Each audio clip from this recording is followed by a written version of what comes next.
Golden Gate Park. 11:47 p.m. Ethan held a bottle of pills in his right hand and his 9-year-old daughter, Chloe's hand in his left. She slept on the bench, feverish, unaware that her father was counting to 10 before swallowing all the pills at once. 8:9. His phone buzzed. School notification. Chloe won the essay contest. Topic: Why my dad is my hero. Ethan read it, then read it again. He started crying so loudly he woke Chloe. Daddy, why are you crying? Before he could answer, a raspy voice behind him, because sometimes we cry before we're saved. A homeless old man, 75 years old, reeking of urine and cigarettes, sat down beside them. I can see the pills in your pocket. I've been where you are. Ethan pulled Chloe away. Who the hell are you? The old man smiled with rotten teeth. My name is Robert. And no, we've never met. But I know you, Ethan Michael Johnson, born 1987, Oakland. You lived at 847 Harrison Street, until this morning when you got evicted. Chloe has a peanut allergy. Your wife Sarah died 3 years ago from ovarian cancer. And you have a Batman tattoo on your left shoulder that she drew in her last week of life. Ethan's blood froze. How do you know this? Robert pulled a beat-up tablet from his filthy coat. He opened a spreadsheet. Lines and lines of names, dates, addresses. Because I have investigators who look for fathers like you. Single fathers, no family, no money. On the edge. I find them before they find death. And here's something that'll blow your mind. Your father number 94. And I only have 33 left before I fulfill my promise. Ethan looked at the tablet. His name was there. Information updated to today. This is ... This is invasion of privacy. Are you some kind of stalker? I am, Robert said calmly. A stalker who saves lives. Question: do you want to die or do you want me to give you a way out? But I need to warn you, what I'm about to offer will seem impossible. And it is. But 93 fathers before you accepted, 78 of them are alive and thriving today. Ethan, still suspicious but desperate. What kind of way out? Robert handed him a card. Just an address and a name. Margaret Torres, 9 a.m. tomorrow. You go to this address. You'll say Robert Chen sent you. Margaret will give you 3 things. A job in my company, a 2-bedroom apartment in Mission District, and full-time daycare for Chloe. Starting salary, $65,000 a year. Full benefits. No questions asked. Ethan laughed bitterly. This is a scam. Or human trafficking. Nobody does this. Robert stood up to leave. Then don't go. Take the pills. Let Chloe wake up tomorrow next to her father's corpse. That's also a choice. The words hit like a gunshot. Ethan looked at Chloe sleeping. Wait, he shouted. Why do you do this? What's the game? Robert came back, sat down again. 40 years ago. I was you. Same bench. Same pills. My daughter was 7 years old. A stranger saved me, gave me a job, changed everything. He made me promise one thing. When I made it, I'd save another father. So that's what I do. But there's more. That man, David Wu, told me. Robert, I saved 31 fathers before you. When you have money, save 100. I promise to save more. You're number 94. I have stage 4 pancreatic cancer. Doctors give me 6 months. I need to find 33 more fathers before I die. And you're going to help me do it. Ethan was stunned. How am I going to help you? Robert smiled. You'll see. First, accept the offer. Then, when you're stable, you look for father number 95. He'll be on the spreadsheet, and you offer the same thing. Not your money. Still from my program, just ... See someone. Really see them. Like I saw you tonight. And here's the truth nobody knows. Of the 93 fathers I saved, 44 of them have already saved other fathers. Without me asking, they just ... Did. Because this thing, it spreads like a virus. Ethan went to the address the next day. Expecting a shady office, a cult, something sinister. He found a gleaming skyscraper in Financial District. Logo: Chen Enterprises. Software Solutions. Margaret, 55 years old. Efficient and warm. Ethan Johnson. Robert called. Welcome, let's get started. She didn't ask about his experience. Didn't request a resume. Just, can you start tomorrow? The apartment was real. 2 bedrooms. Clean, furnished, lease, $0 for 6 months. Courtesy of Robert Chen. Chloe ran in. Daddy, I have my own room.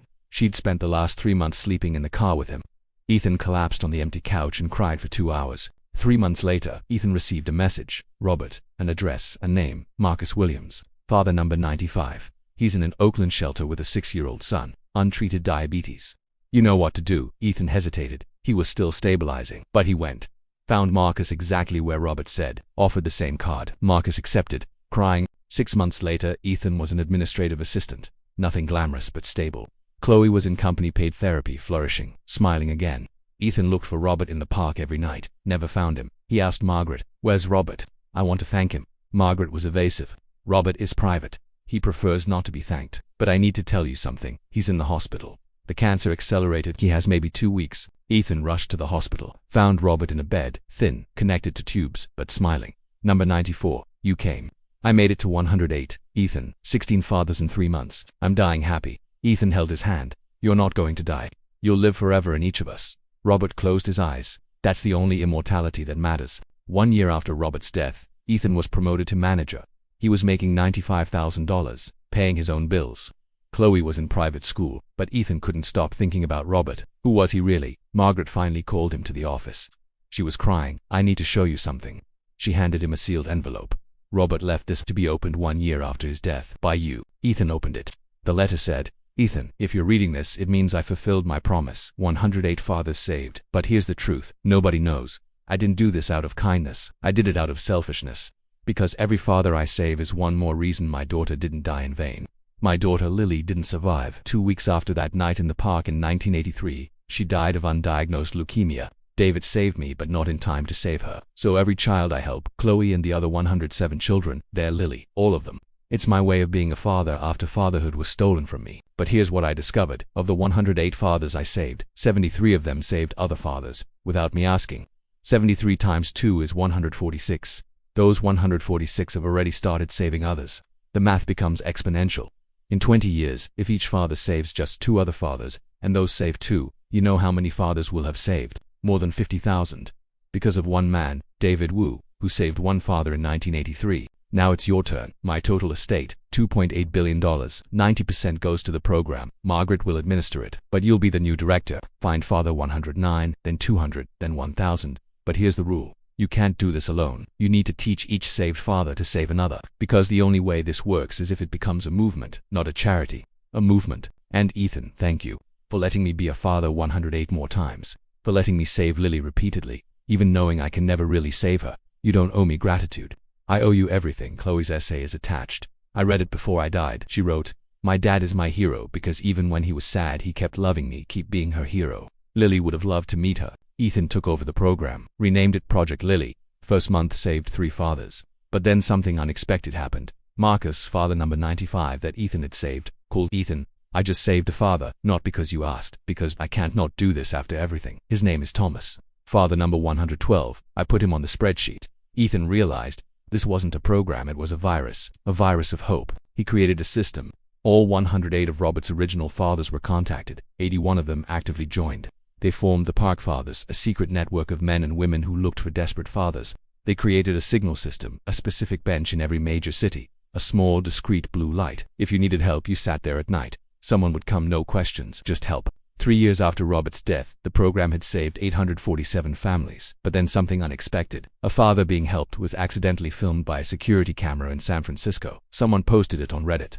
Mysterious man saves homeless father and gives him envelope. The video went viral. 60 million views. #ParkFathers started trending.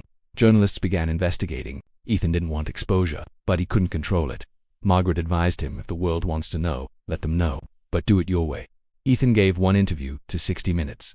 Robert Chen saved 108 fathers in 30 years, he said. In the last 3 years, those 108 fathers and their descendants saved 847 other fathers. Those 847 started saving more.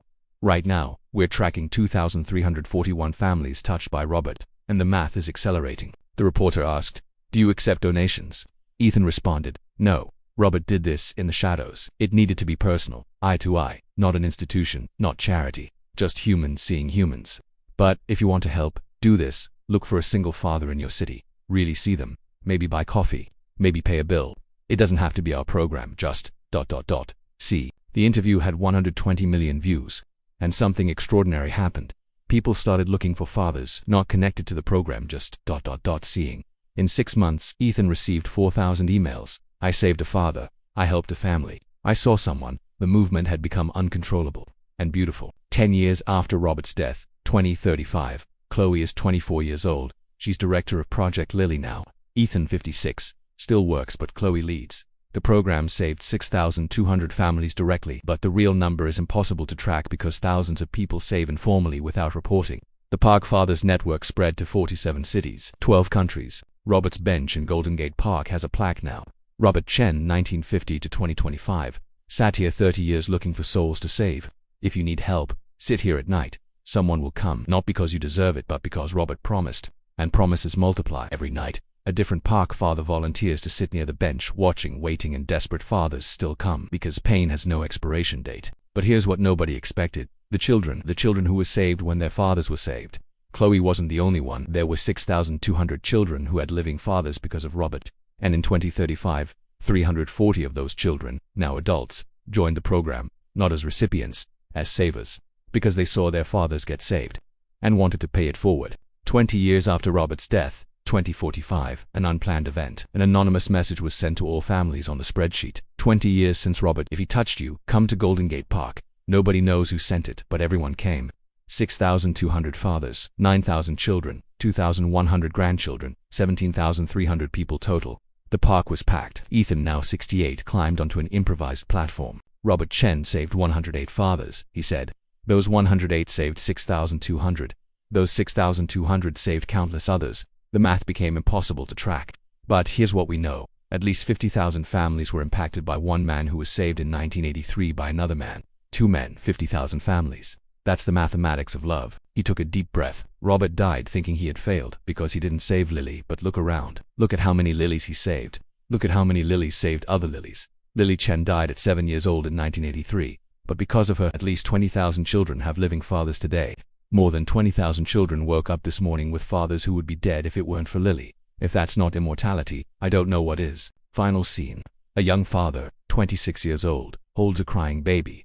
He's sitting on Robert's bench. It's 2 a.m. 2045. He's crying too. A woman approaches, 44 years old, sits beside him. Hi, I'm Chloe. My father was saved on this bench 36 years ago. Do you need help?